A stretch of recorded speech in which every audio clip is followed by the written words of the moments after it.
There is something I keep asking myself. How can we live in a world with so much progress and still have so many young people fighting just to be same? Because the truth is, opportunity is not equally distributed. Some people are born surrounded by it, others spend their lives chasing it. And that reality is something we cannot keep normalizing. I come from Nigeria, I speak from Africa, but this conversation belongs to the world. Because when we talk about opportunities, we are not just talking about luck, we are talking about access. Access to education, access to technology, access to mentorship, access to the simple chance to dream and actually have that dream matter. And that is why education matters so deeply. Not because school buildings changes lives, but because education opens doors that poverty tries to lock. Nelson Mandela once said, education is the most powerful weapon which you can use to change the world. And if that is true, then denying education is also denying power. Today, UNESCO report that more than 270 million children and young people around the world are still out of school. Pause and think about that. That is not just a number. That is millions of future waiting outside the room. The rooms where their future is actually determined.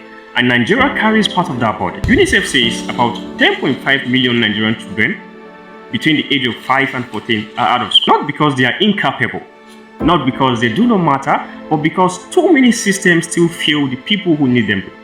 So when we speak about the Sustainable Development Goals, especially SDG 4 on quality education, this is not international language for reports and meetings. This is personal. Because somewhere in Africa, a girl is still fighting for the right to stay in school. Somewhere in Nigeria, a young boy has talent bigger than his circumstances, but have no opportunity to prove it. And somewhere in this world, potential is being wasted simply because access was never given. That should actually disturb us. But it should also move us towards providing sustainable solutions to our problems. Because I do not believe Africa is poor in talent. No, I do not believe that. I believe Africa has been rich in potentials and undeserved in opportunities. And our generation must change that story. Not tomorrow, but now. Opportunity advocacy is not about waiting for leaders to fix everything.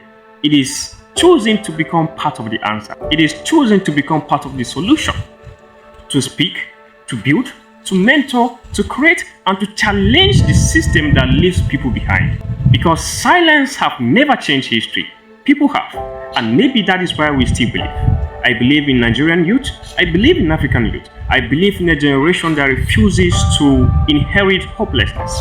Not because change is easy, but because change becomes possible the moment people decide that indifference is no longer accepted. So this is my message. Do not tell people to wait for the future. Invest in them now, believe in them now, create opportunities now, because the future is not something that suddenly arrives.